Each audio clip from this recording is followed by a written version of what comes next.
Okay student, तो cell division हमारा last time topic था। सेल डिवीजन में सेल साइकिल को अपन लोगों ने डिस्कस कर लिया है ऑनलाइन क्लास में। ओके, आज अपन जो बेसिकली जो दो टाइप के सेल डिवीजन डिस्कस होते हैं, एक माइटोसिस और एक मियोसिस, तो उसके रिगार्डिंग डिस्कस करेंगे। सबसे पहले माइटोसिस। माइटोसिस जो है बेटा, इसकी स्टडी की थी फ्लेमिंग ने। माइटोसिस जो है इसका मतलब है बेटा equal distribution of chromosome.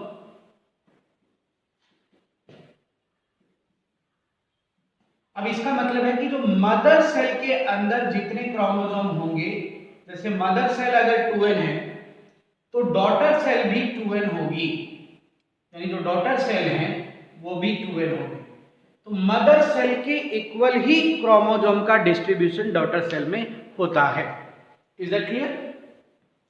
Hindi में समझिए, इसे हिंदी में कहते हैं समसूत्री। सम मीन्स इक्वल, है ना, समान, और सूत्री means chromosome.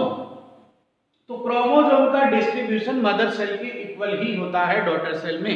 Is that clear? अगर मदर सेल n है तो रिजल्टिंग डॉटर सेल भी n होगी। Is that clear? ये बात आपको ध्यान में रखनी है। कोई डाउट? इसके अलावा माइटोसिस जो है वो 2n सेल में भी हो सकता है और n सेल में भी हो सकता है। अभी आपको बताया मैंने, हैप्लॉइड सेल में भी और डिप्लॉइड सेल में भी। Is that clear? Mitosis mainly जो है वो वेजिटेटिव या सोमैटिक सेल का कैरेक्टर है, but also occur in germ cell या सेक्सुअल रिप्रोडक्टिव सेल, उसमें भी हो सकता है, होता है, बट मेनली कैरेक्टर किसका है? सोमैटिक सेल का है, वेजिटेटिव सेल का है। ड्यूरिंग सेक्स आप ये भी कह सकते हैं कि asexual reproduction plus sexual reproduction दोनों के ड्यूरिंग माइटोसिस होता है। एसेक्सुअल रिप्रोडक्शन तो कंप्लीटली माइटोसिस के बेस पर है, जबकि सेक्सुअल रिप्रोडक्शन में माइटोसिस और मियोसिस दोनों होते हैं। Is that clear? कोई डाउट? इसके अलावा अगर मैं ऐसे प्लांट की बात करूं जिनमें मेन बॉडी गेमिटोफाइट है,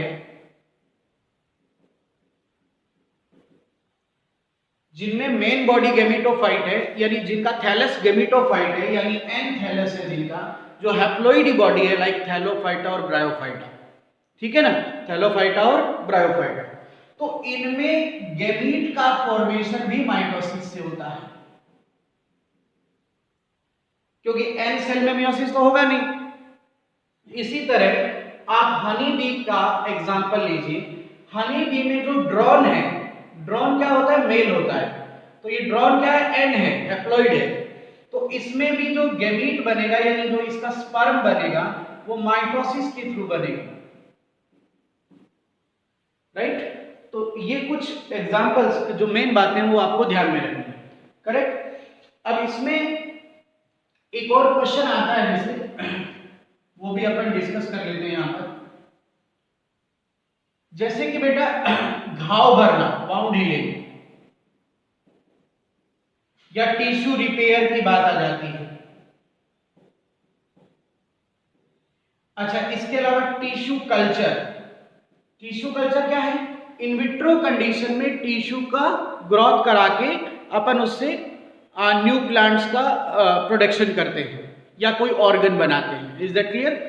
तो ये सब जो है, ये सब किस प्रिंसिपल पर काम कर रहे हैं? माइटोसिस के प्रिंसिपल पर काम कर रहे हैं, राइट? समझ आ गई ये बात? और जाइगोट से जब एम्ब्रियो डेवलप होता है तो ये जो क्लीवेज होता है, ये भी टाइप ऑफ माइटोसिस, ये माइटोसिस का ही टाइप है। मैं ये नहीं कहूंगा कि ये माइटोसिस है, बट मैं ये कह रहा हूं this is the type of mitosis. Close mitosis भी बोलते हैं इसको। क्लियर? तो कुल मिला के आपको समझ आया होगा ये बात अच्छे से। ओके, अब अपन माइटोसिस को स्टार्ट करते हैं। तो बेटा कोई भी सेल डिवीजन होता है तो उसके लिए सेल साइकिल आपने ऑलरेडी स्टडी किया हुआ है। तो जो माइटोसिस का सेल साइकिल है वो भी दो फेज में होगा, इंटरफेज या सिंथेसिस फेज या प्रिपेटरी फेज बोल रहे थे अपन इसको, और एक था एम फेज, माइटोटिक फेज यानी डिवीजन फेज। इंटरफेज की वही स्टेजेस आएगी G1 S G2 G0, और एम फेज में कैरियोकाइनेसिस और साइटोकाइनेसिस, न्यूक्लियस डिवीजन और cytoplasm division. Is that clear? और कैरियोकाइनेसिस इनडायरेक्ट हो रहा था, डायरेक्ट न्यूक्लियस डिवाइड नहीं हो रहा था, उसकी कई सारी क्या थी, फेजेस थी। तो कौन सी फेज थी? Prophase, metaphase, anaphase and telophase. We have already discussed in cell cycle. Okay, तो अब अगर अपने को माइटोसिस स्टडी करना है तो अपने को वही स्टडी करना पड़ेगा, पहले इंटरफेज, फिर एम फेज, एम फेज में first karyokinesis, later on cytokinesis. Is that clear? तो इंटरफेज को बार बार स्टडी करने की जरूरत अब नहीं है, क्योंकि इंटरफेज हमने एक बार पूरा स्टडी कर दिया है। फिर भी मैं रिव्यू के लिए आपको बता दूं, G1 फेज में सेल का मास क्या था? 1x। G1 फेज में क्या बन रहा था? सिंपल सब्सटेंस बन रहे थे। इसके अलावा कार्बोहाइड्रेट, प्रोटीन, फैट, है ना, आरएनए लेस अमाउंट में ये G1 में बना था। एस फेज में डीएनए डबलिंग हो रही थी बट नॉट क्रोमोसोम डबलिंग, याद है आपको? हिस्टोन प्रोटीन भी यहां पे बना था और सेंट्रियोल का भी डुप्लीकेशन हुआ था। ब्रीफ रिवीजन दे रहा हूं मैं। ये कहां होता है? एस फेज में, सिंथेसिस फेज। G2 में क्या हो रहा था बच्चों? मेनली आरएनए प्रोटीन बन रहा था, यानी ट्रांसक्रिप्शन ट्रांसलेशन हो रहा है। और एक यहां पर मैंने कहा था आपसे क्वेश्चन पूछा जा सकता है, ट्यूबुलिन प्रोटीन भी बनती है। और G0 रेस्टिंग फेज थी, याद है, जब डिफरेंशिएट सेल G0 स्टेज में रहती है। तो ये इंटरफेज सेम रहेगी बेटा, जो हमने सेल साइकिल में स्टडी किया था, तो इसके ऊपर मैं ज्यादा लेक्चर नहीं लगा रहा।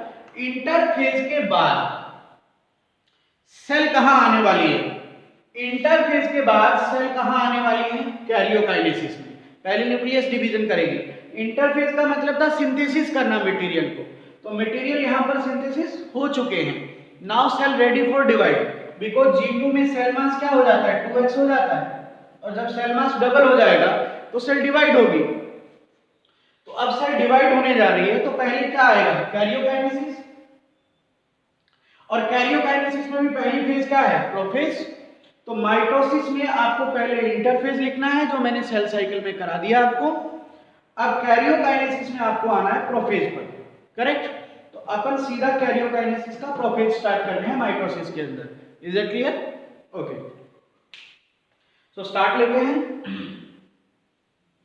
देखो, इसको कॉम्प्लिकेटेड नहीं बनाना है, इसको एकदम सिंपल पढ़ना है, ठीक है? मैं आपको एक सिंपल इसका इंट्रो दे दूंगा, उसके बाद आप कोई भी रेफरेंस पढ़ सकते हैं, ठीक है ना? तो कैरियोकाइनेसिस, किसके बाद ये कैरियोकाइनेसिस हम पढ़ रहे हैं? इंटरफेज के बाद। और कैरियोकाइनेसिस का मतलब न्यूक्लियस का डिवीजन। न्यूक्लियस डिवीजन डायरेक्ट है या इनडायरेक्ट? इनडायरेक्ट है, बिकॉज ये कई सारी फेजेस में हो रहा है, इसलिए इसको इनडायरेक्ट डिवीजन बोल रहे हैं। Is that clear? तो फर्स्ट फेज यहां पर लाते हैं अपन, कौन सी? Prophase. Now what happen in prophase, वो अपने देखते हैं। पहला क्वेश्चन मैं आपको करा देता हूं। देखो, सेल साइकिल की सबसे बड़ी फेज कौन सी है? तो है इंटरफेज। बताया था ना मैंने, मोर देन 95% टाइम कंज्यूम करती है। इंटरफेज में भी बड़ी पूछी तो बताया था G1 फेज, जो कि 42% था, याद है आपको? लेकिन एम फेज की अगर सबसे कोई फेज पूछे तो वो है प्रोफेज, सबसे बड़ी। तो ये लार्जेस्ट फेज है of M phase. Division phase की ये सबसे बड़ी फेज है, ये ध्यान रखना। प्रोफेज में क्या होगा ये जानते हैं आप, लेकिन उससे पहले इंटरफेज में सेल कैसी थी वो जानना जरूरी है ना, फिर ही तो देखेंगे ना क्या क्या चेंज आया। इंटरफेज में सेल कैसी थी उसको समझिए। इंटरफेज में ये सेल मेम्ब्रेन है, न्यूक्लियस मेम्ब्रेन है, ये न्यूक्लियस मेम्ब्रेन है, सीएम सेल मेम्ब्रेन, न्यूक्लियोलस, ये क्रोमेटिन जाल है अंदर, डेंस क्रोमेटिन नेटवर्क है, इनविजिबल, सेंट्रियोल डुप्लीकेट हो चुके हैं, करेक्ट। और सेल ऑर्गेनेल तो है ही है, ईआर वगैरह जो भी है सब कुछ, ईआर है, माइटोकॉन्ड्रिया है, प्लास्टिड है, ठीक है ना, ये माइटोकॉन्ड्रिया है, सब सेल ऑर्गेनेल है। और मेटाबॉलिकली सबसे ज्यादा एक्टिव सेल है इंटरफेज में, ये बात भी हमारी हो चुकी है ना। अब इंटरफेज से सेल प्रोफेज में आ रही है, यानी प्रोफेज में आ रहे हैं, यहां पे आ रहे हैं। तो क्या क्या होगा प्रोफेज में? क्या होगा सबसे पहले स्पिंडल फाइबर फॉर्मेशन स्टार्ट हो जाएगा, फॉर्मेशन हो जाएगा। और at the end of prophase all spindle fibre are formed, सारे स्पिंडल फाइबर बन जाएंगे, ठीक है। अगर सेंट्रियोल है तो पहले एस्ट्रल रेज बनेगी और फिर स्पिंडल फाइबर बनेगी, सेंट्रियोल में बताया था ना मैंने। और अगर सेंट्रियोल नहीं है, जैसे प्लांट सेल में सेंट्रियोल नहीं होता, तो फिर डायरेक्ट माइक्रोट्यूब्यूल स्पिंडल फाइबर बना देंगे। Is that clear? Okay. Spindle fibre बनने के बाद और क्या होने वाला है वो देखिए। क्रोमेटिन जो थिन है, इनविजिबल है, वो अब कंडेंस हो जाएगा। कंडेंस हो जाएगा मतलब उसकी डेंस पैकिंग हो जाएगी। और जो क्रोमेटिन जब कंडेंस होता है तो क्रोमेटिड बन जाएगा। और ये थिक है, विजिबल है, राइट। यानी जो क्रोमोसोम है वो अब बाइवेलेंट डायड की फॉर्म में आपको नजर आएगा, क्रोमेटिड बन जाएगा। कैसे देखें इसको समझ लीजिए, इस तरह से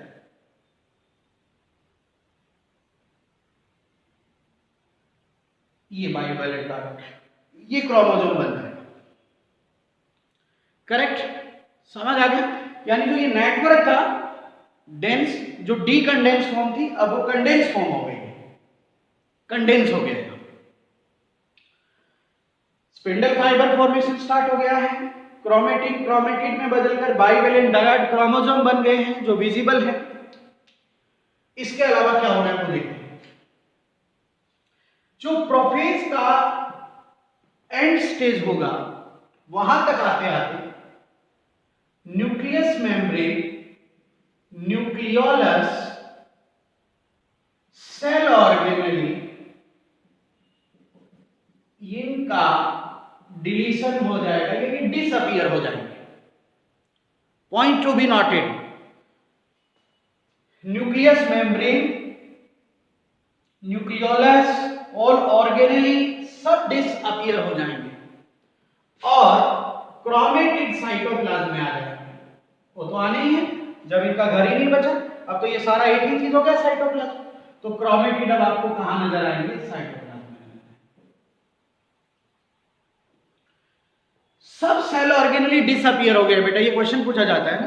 तो यहां पर सेल जो है वो मेटाबॉलिकली लेस एक्टिव हो। अरे भाई बंटवारा चल रहा है ना, डिवीजन चल रहा है। सेल एक्टिव कब होगी? जब बन रहा था, बन कहां रहा था? इंटरफेज में मटेरियल बन रहे थे ना। अब तो डिवाइड होने जा रहा है मटेरियल, तो फिर ये मेटाबॉलिकली क्या हो जाएगी? लेस एक्टिव हो जाएगी। बात समझ आ गई ये चीज?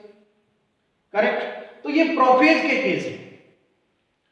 सिंपल। अब अपन इस प्रोफेज को इस केस के अकॉर्डिंग डिजाइन करें तो कुछ इस तरह से डिजाइन हो रही है। देखिए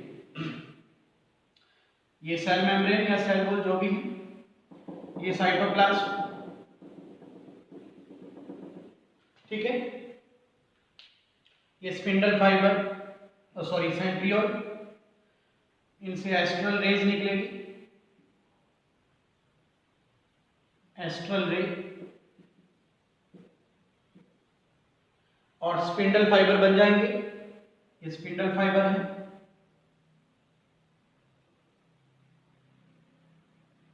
करेक्ट। क्रोमेटिड इस तरह से, क्रोमोसोम बाइवेलेंट डायड की फॉर्म में है, साइटोप्लाज्म के अंदर है, देखो इस तरह से। अब आप देखिए स्पिंडल फाइबर बन गए हैं, राइट। क्रोमेटिन जो था वो क्रोमेटिड बन गया है, ये देखिए। Nucleus membrane, nucleolus, cell organelle सब गायब हैं। क्रोमेटिड साइटोप्लाज्म में आ चुके हैं। बस यही प्रोफेज है। क्लियर, सिंपल हो गई। तो ये प्रोफेज आपका कंप्लीट होता है। इसके बाद बात करते हैं अपन मेटाफेज की।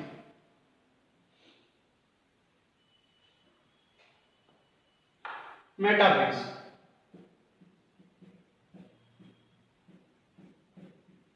अब जो प्रोफेज वाली सेल है वो अब मेटाफेज में आएगी, करेक्ट। तो मेटाफेज में क्या होगा, देखिए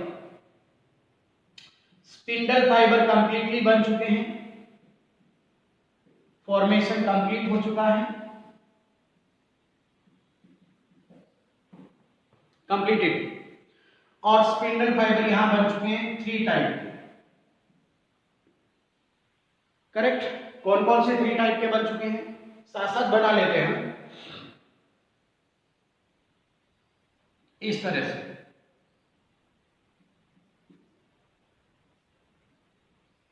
देखिए कॉम्प्लिकेटेड नहीं बनाना अपने को किसी भी टॉपिक को।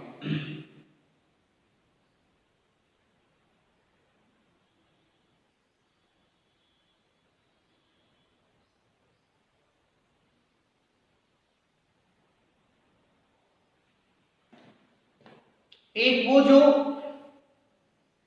एक पोल से आधी दूरी तक है, एक पोल से आधी दूरी तक है, पोल टू पोल नहीं है, इनको बोलेंगे डिसकंटीन्यूअस फाइबर,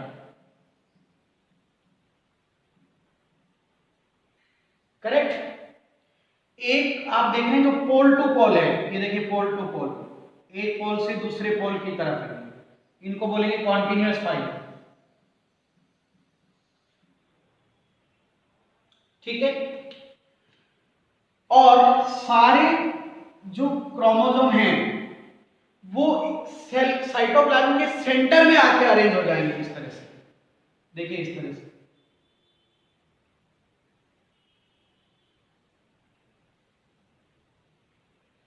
इस तरह से।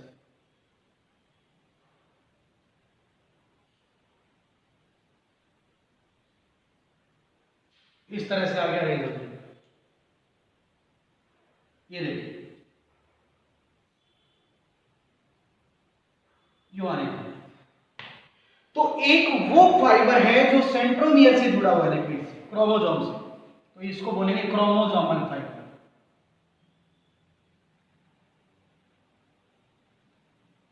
Chromosomal fibre. तो तीनों टाइप के फाइबर, डिसकंटीन्यूअस जो आधे हैं, कॉन्टिन्यूअस जो पोल टू पोल है, और क्रोमोसोमल फाइबर जो क्रोमोसोम से अटैच है। तो 3 तरह के फाइबर बनते हैं। पहली बात समझ आ गई, ओके। दूसरा, बाइवेलेंट डायड।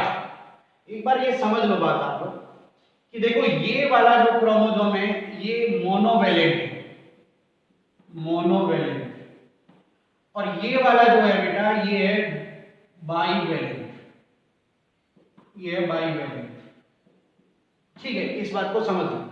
तो बाइवेलेंट डायड क्रोमोसोम अरेंज हो जाएंगे इन सेंटर ऑफ साइटोप्लाज्म, और वो इस तरह से अरेंज होंगे कि यहां पर हमें सेल प्लेट या मेटाफेज प्लेट बन जाएगी यहाँ पर।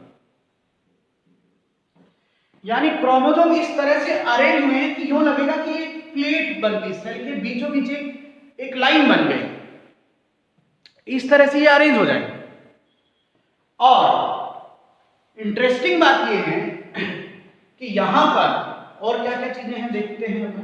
पहले ये फाइबर समझ आ गया आपको, 3 टाइप के फाइबर बन गए, सारे क्रोमोसोम सेंटर में आके अरेंज हो गए। अभी डायग्राम की फीलिंग देखिए आप, फीलिंग से समझ आएगा। बड़े क्रोमोसोम बाहर की तरफ है, छोटे क्रोमोसोम बीच में है ना। तो ये लिखने की जरूरत नहीं है, वैसे समझ गए ना। जो लार्ज साइज के क्रोमोसोम है वो साइड में है देखो, और जो स्मॉलर क्रोमोसोम है वो बीच में है। समझ आ रही है बात आपको? ये इनका अरेंजमेंट है। और इसके अलावा यहां पर जो क्रोमेटिड है उनमें स्प्लिटिंग नजर आएगी आपको, except centromere, centromere region, centromere को छोड़कर बाकी जगह से क्रोमेटिड स्प्लिट हो गया है। अभी आप देखिए प्रोफेज में मैंने ऐसा क्रोमेटिड बनाया था जिसमें जुड़े हुए थे क्रोमोसोम, जो क्रोमेटिड अच्छी तरह से विजिबल नहीं हो रहे थे कि ये दो हैं या एक है। आप देखिए इस तरह से हो गया है, ये देखिए ये जो दो क्रोमेटिड थे ये स्प्लिट हो गए हैं, अलग हो गए हैं इस तरह से, बस एक सेंट्रोमियर पॉइंट से ये जुड़े हुए हैं, देखो इस तरह से। करेक्ट? तो दोनों क्रोमेटिड अच्छी तरह से विजिबल हो रहे हैं। Is that clear?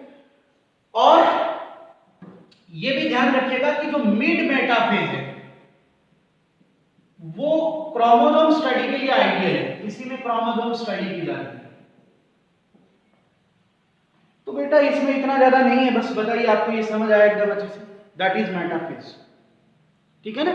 Spindle fibre complete बन गए थे, क्रोमेटिड सारे क्रोमोसोम सेंटर में आके अरेंज हो गए थे, बड़े क्रोमोसोम बाहर की तरफ थे, छोटे क्रोमोसोम बीच में थे, और क्रोमेटिड की स्प्लिटिंग भी हुई है यहाँ पर सेंट्रोमियर रीजन को छोड़कर, बाकी पूरा स्प्लिटिंग हो गया। करेक्ट? ओके, ये मेटाफेज कंप्लीट हुआ। इसके बाद बात करते हैं अपन एनाफेज। एनाफेज, एनाफेज में क्या होगा देखिए, एनाफेज वो स्टेज है बच्चों जहां पे क्रोमोसोम डबलिंग होती है। प्लीज ध्यान रखिएगा, क्रोमोसोम की डबलिंग होगी यहां पर। देखो बच्चों प्लीज ध्यान रखो, डीएनए डबल हो जाता है कहां पे? एस फेज में।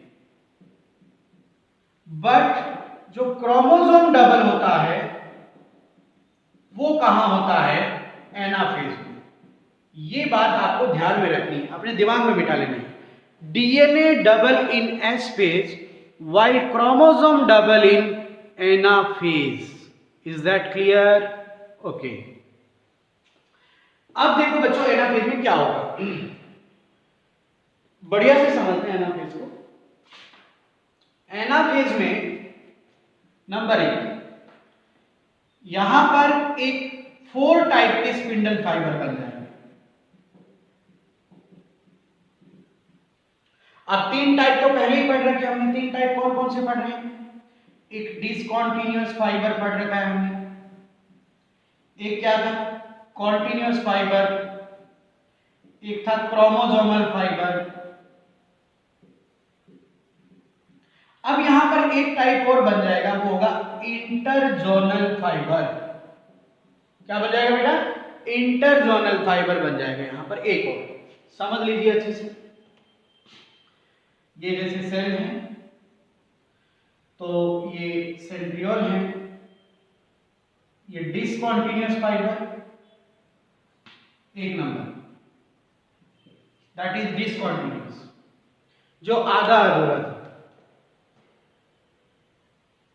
ये कॉन्टिन्यूअस फाइबर,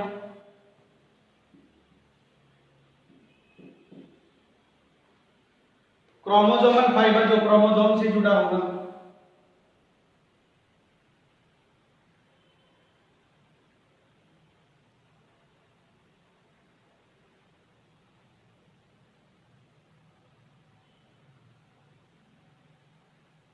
ये क्रोमोसोमल फाइबर, और अब इनके बीच में जो फाइबर होगा ये वाला,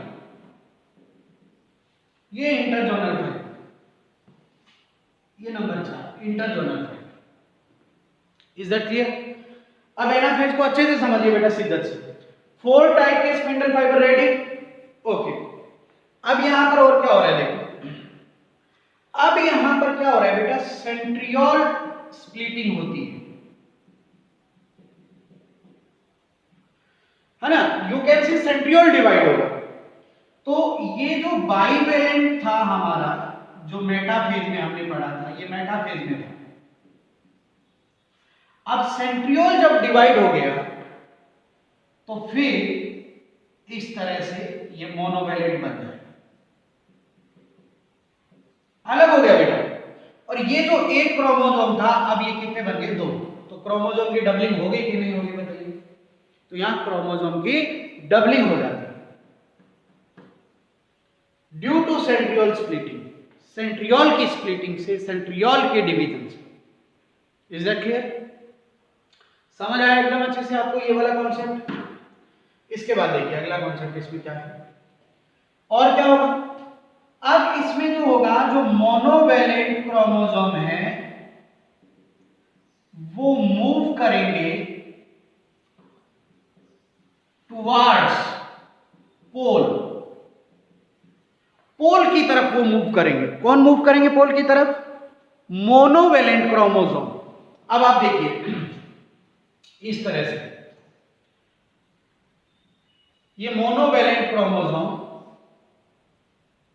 पोल की तरफ जा रहे हैं, ये ऊपर वाले पोल की तरफ जा रहे हैं और ये इस वाले पोल की तरफ जा रहा है। ये देखिए ये मूवमेंट हो रही है, ये इधर जाएगा और ये इधर आएगा, ये मूवमेंट हो रही है। और ये जो मूवमेंट होती है, ये मूवमेंट जो होती है बेटा, ये पुल और पुश मैकेनिज्म से होती है, पुल पुश मैकेनिज्म से, पुल पुश मैकेनिज्म से। अब पुल कौन करता है? ऊपर खींचेगा वो पुल करेगा। पुल कौन करेगा? क्रोमोसोमल फाइबर, क्रोमोसोमल फाइबर इसे पुल करेगा। पुश कौन करेगा? ये बीच वाला फाइबर, ये धक्का लगेगा तो ये इंटरजोनल फाइबर, तो इंटरजोनल फाइबर पुश करेगा, क्रोमोसोमल फाइबर पुल करेगा और क्रोमोसोम मूव करके पोल एंड की तरफ चले जाएंगे। करेक्ट? बात समझ आ गई? कोई डाउट?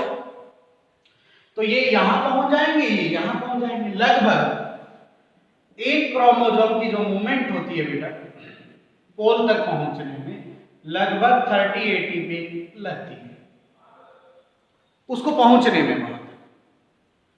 तो ये एनाफेज की इतनी बात समझ आई आपको? एक और इंपॉर्टेंट चीज, एनाफेज स्टेज जो होती है उसमें साइटोकाइनेसिस की प्रिपरेशन स्टार्ट हो जाती है, साइटोकाइनेसिस की प्रिपरेशन स्टार्ट हो जाएगी। जो कैरियोकाइनेसिस के बाद साइटोकाइनेसिस आना है, उसकी तैयारियां अभी से स्टार्ट हो जाएगी। तो बताइए एनाफेज में मूवमेंट हो जाएगी? करेक्ट। अब आगे बढ़ते हैं, देखो, और क्रोमोसोम डबलिंग हो गई, ये सबसे इंपॉर्टेंट चीज है। अब बात आती है बेटा टीलोफेज, और टीलोफेज में आपको एक तरह से गिफ्ट देंगे आपको। टीलोफेज की बात आती है। टीलोफेज क्या होती है? Just opposite to prophase, just opposite prophase, ये प्रोफेज की ऑपोजिट है। अब प्रोफेज में जो जो चीजें डिसअपियर हुई थी या रीअपियर हो जाएगी, राइट? देखो पहले तो देखो क्या होगा। अब यहां पर एक न्यूक्लियस से कितने न्यूक्लियस बन जाएंगे? 2 बन जाएंगे। करेक्ट? क्योंकि न्यूक्लियस डिवीजन कंप्लीट हो गया है। दूसरी बात, टीलोफेज वो स्टेज है जब सेल की प्लॉइडी डबल हो जाएगी। प्लॉइडी है क्रोमोसोम नंबर, प्लॉइडी क्या होती है? क्रोमोसोम नंबर, वो डबल हो गए क्योंकि अभी 2 न्यूक्लियस है तो एक ही सेल में, तो क्रोमोसोम सेल थोड़ी डिवाइड हुई है, तो सेल की प्लॉइडी डबल हो गई।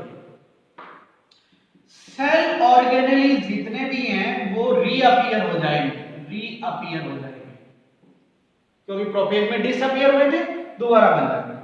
न्यूक्लियस मेम्ब्रेन और न्यूक्लियोलस भी रीअपियर हो जाएंगे। अल्टीमेट सेल वापस एक बार मेटाबॉलिकली एक्टिव हो जाएगी। हाँ, पहली बार क्रोमोसोम कंडेंस कहां हुआ था? प्रोफेज में। मेटाफेज में भी क्या था? कंडेंस था। एनाफेज में भी कंडेंस था। एक बार फिर यहां पर जो क्रोमोसोम है वो डीकंडेंस हो जाएगा, लूज हो जाएगा। और डीकंडेंस का मतलब है कि वो वापस क्रोमेटिन बन जाएगा। क्या बन जाएगा? क्रोमेटिन बन जाएगा, जो इंटरफेज में था। करेक्ट? तो ये कुछ बच्चों टीलोफेज के रिगार्डिंग आपको ध्यान में रखना है। लगभग इसमें से क्वेश्चन आ जाता है। अब अगर इसको हम ड्रॉ करना चाहें तो कुछ इस तरह से ड्रॉ होगा। देखिए,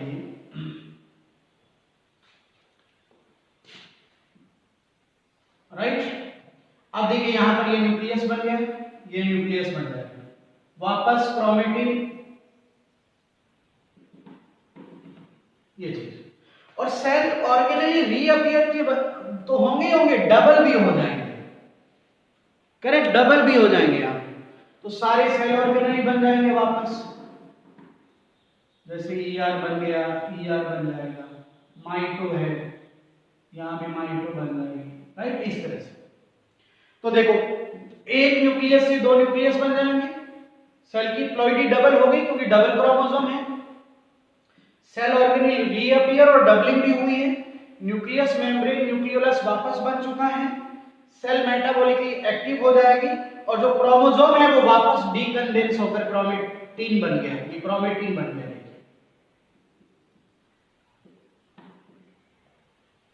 करेक्ट? तो ये टीलोफेज है।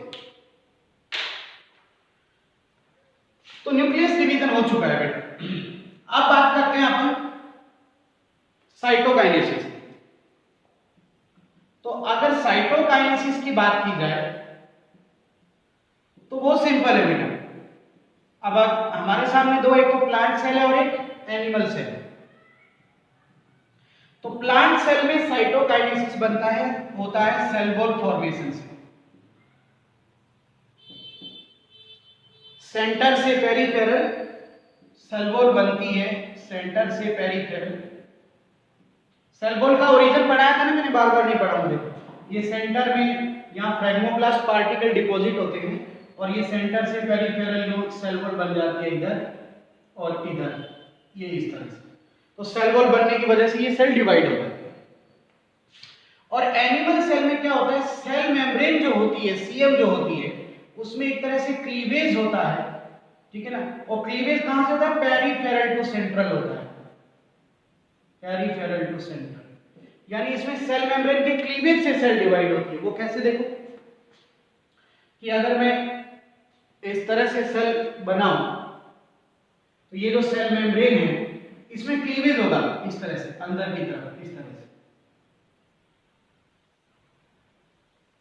और ये क्लीवेज बढ़ता जाएगा और अल्टीमेट ये एक सेल बन जाएगी और ये दूसरी सेल बन जाएगी। यानी सेल मेम्ब्रेन में क्लीवेज, क्योंकि एनिमल सेल में सेल वॉल तो बनती नहीं है। तो प्लांट सेल में साइटोकाइनेसिस में क्या होता है? सेल वॉल बनती है और एनिमल सेल में सेल मेम्ब्रेन में क्लीवेज होता है। Is that clear? अल्टीमेट एक सेल दो सेल में डिवाइड हो जाती है। सिंपल है। इसमें सेल वॉल का पूरा ओरिजिन मेरा आपको सेल स्ट्रक्चर में बताया हुआ है, तो रिपीट नहीं करूंगा मैं, आप सेल वॉल का लेक्चर देख सकते हैं, ठीक है? तो इस तरह से बेटा हमने एक मदर सेल से दो डॉटर सेल बना दी है और ये माइटोसिस हमारा कंप्लीट होता है। अब इसमें एक थोड़ा सा बेसिक क्वेश्चन देख लो इसके, जैसे कि बेटा G1 S G2 फिर प्रोफेज, प्रोफेज के बाद मेटाफेज, एनाफेज, टीलोफेज और साइटोकाइनेसिस। ये स्टेजेस थी सारी। ये एक सेल है, इस सेल में डीएनए है और इस सेल में क्रोमोसोम है। तो कई बार इनका क्वेश्चन आ जाते हैं, नंबर पूछ लेते हैं, तो ध्यान से देखिएगा। एक सेल में मान लेते हैं बेटा एक क्रोमोसोम है, तो जब जितने क्रोमोसोम होते हैं मान लेते हैं कि इसमें एक क्रोमोसोम है तो उसका डबल डीएनए होगा, क्योंकि एक पूरा बाइवेलेंट क्रोमोसोम बनाने में 2 डीएनए स्ट्रैंड काम आते हैं, 2 डीएनए, तो 16 डीएनए होंगे इसके। जीनोम हमेशा n नंबर होता है ना, तो क्रोमोसोम का डबल होता है, तभी तो 2n इक्वल होगा ना, क्रोमोसोम 2n होता है ना। तो अब अगर ये सेल जीवन में आएगी तो इसमें क्रोमोसोम 8 रहेंगे, डीएनए कितना रहेगा 16। एस में डीएनए डबल नहीं होता है, सॉरी क्रोमोसोम डबल नहीं होता, वो 8 ही रहेगा, 8 ही रहेगा, बट डीएनए डबल हो जाएगा, तो डीएनए क्या हो जाएगा 32, क्योंकि यहाँ डीएनए डबलिंग होता है। ये ध्यान रखिएगा, यही चीज है इंपॉर्टेंट, क्रोमोसोम डबलिंग नहीं हुई, डीएनए डबल हो जाएगा। G2 में 8 32, प्रोफेज में 8 32, मेटाफेज में 8 32, यही नंबर रहेगा अगर क्वेश्चन आए तो। एनाफेज में क्रोमोसोम डबल हो जाता है, तो क्रोमोसोम क्या हो गए 16 हो गए, दैट इज इंपॉर्टेंट, और इधर ये इंपॉर्टेंट, और डीएनए कितना रहेगा 32, वो तो डबल थोड़ी हो रहा है, क्रोमोसोम डबल हो रहा है, यहां पर लिखिए। अब टेलोफेज में न्यूक्लियस 2 बन गए हैं, तो दोनों न्यूक्लियस में ये क्रोमोसोम डिवाइड होंगे तो 8 हो जाएंगे, अल्टीमेट सेल में 16 है, सेल तो डिवाइड नहीं हुई ना अभी। टीलोफेज में न्यूक्लियस दोनों में 16 डीएनए आ जाएंगे अगर न्यूक्लियस का पूछे तो, लेकिन अल्टीमेट सेल में 32 है। फाइनली साइटोकाइनेसिस में 2 सेल बन गए हैं, तो 2 सेल में डीएनए कितना हो जाएगा 16, और साइटोकाइनेसिस में न्यूक्लियस में कितना हो जाएगा 8। अब आप देखिए मदर सेल में डीएनए कितना था 16, आप देखो डॉटर सेल में कितना है 16, क्रोमोसोम कितने थे 8, क्रोमोसोम कितने हैं 8। इक्वल डिवीजन हुआ है कि नहीं हुआ बताइए, तो इक्वल डिवीजन हुआ है, इसीलिए इसको माइटोसिस बोलते हैं। तो इस तरह का कोई भी क्वेश्चन आए तो आपको करना है, एक ध्यान रखना, यहां से लेकर मेटाफेज तक वो बाइवेलेंट था, एनाफेज में मोनोवेलेंट हो जाएगा, ध्यान रखना, ये बात आपको ध्यान रखनी है, ठीक है। यहां तक क्रोमोसोम डी कंडेंस है, अब ये क्रोमोसोम कंडेंस रहेगा, प्रोफेज मेटाफेज और एनाफेज में वो कंडेंस रहेगा, टीलोफेज में वापस डीकंडेंस हो जाएगा। एक आपको इस तरह की बातें ध्यान रखनी, ठीक है। सेल ऑर्गेनेली डबल कहां होंगे टीलोफेज में, डिसअपीयर कहां होंगे प्रोफेज में। तो इस तरह के क्वेश्चन आते हैं तो आपको ये क्वेश्चन सॉल्व करने हैं, राइट। तो ये तो इस तरह का कोई क्वेश्चन आएगा तो आप कर देंगे। इसके बाद में देखो कई बार सेल नंबर भी कैलकुलेट करवा लेता है, तो इसमें 2 की पावर n का फॉर्मूला रखना, क्योंकि n क्या है number of division, number of division n is equals to number of division. तो 2 की पावर 1 2 3 4 5 6 डैश डैश डैश 2 की पावर n। अगर आपसे कोई पूछे कि एक डिवीजन से कितनी सेल बनी, तो 2 बनेगी, 2 डिवीजन से 4 8 16 32 64, अगर 2 की पावर 7 होता तो 128। इस तरह से आपको ध्यान रखना है। आपको कोई पूछे कि एक सेल 7 डिवीजन कर रही है तो कितनी सेल बनेगी, 128 सेल बनेगी, ये टोटल सेल नंबर है, ध्यान रखिएगा ये बात, है ना। तो इस फॉर्मूले से आप ये क्वेश्चन सॉल्व करोगे, क्योंकि देखो एक डिवीजन हुआ तो कितनी सेल बनी, 2 बनी, देखो 2 डिवीजन होगा तो अब ये कितनी हो जाएगी, देखो 4 हो जाएगी, 1 2 3 4, देखो 2 डिवीजन से 3 डिवीजन होगा तो ये कितनी हो जाएगी बताओ, 8 हो जाएगी, इस तरह से 1 2 3 4 5 6 7 8, इस तरह से। तो ये फॉर्मूला है आपका, इसको लगाएंगे आप माइटोसिस में, ये फॉर्मूला लगाएंगे। इज दैट क्लियर, कोई डाउट? ओके। लेकिन ध्यान रखना ये फॉर्मूला हर जगह लगा सकते हो आप, लेकिन अगर आपसे पूछ लिया जाए रूट अपेक्स और शूट अपेक्स की सेल, रूट एपिकल मेरिस्टेम और शूट एपिकल मेरिस्टेम पूछ ले, तो इनमें आपको पता है एरिथमेटिक ग्रोथ होती है, तो उसमें फॉर्मूला ये नहीं लगाएंगे, आप ध्यान रखना। उसमें क्या करना है कि जितने डिवीजन है उसमें +1 कर दो तो ये टोटल सेल आ जाएगी, या फिर टोटल सेल -1 कर दो ये डिवीजन आ जाएगा। ये ध्यान रखना, क्योंकि अरिथमेटिक ग्रोथ में ऐसा नहीं होता कि एक सेल 2 बनाएगी, 2 आगे 4 बनाएगी, 4 आगे 8 बनाएगी, ऐसा नहीं होता। अरिथमेटिक ग्रोथ इस तरह से होती है, देखो एक सेल ने डिवाइड किया 2 बनाई, कोई प्रॉब्लम नहीं। लेकिन अब अगली बार ये डिवीजन नहीं करेगी, केवल ये डिवीजन करेगी। अब अगली बार, अब देखो एक ये पहले वाली ऐड होगी ना, अब अगली बार ये 2 डिवीजन नहीं करेगी, केवल ये डिवीजन करेगी, तो 2 ये ऐड होगी, देखो इस तरह से। अब देखो एक डिवीजन हुआ तो कितनी सेल बनी, 2, तो देखो डिवीजन में 1 प्लस कर दो टोटल सेल आ जाएगा।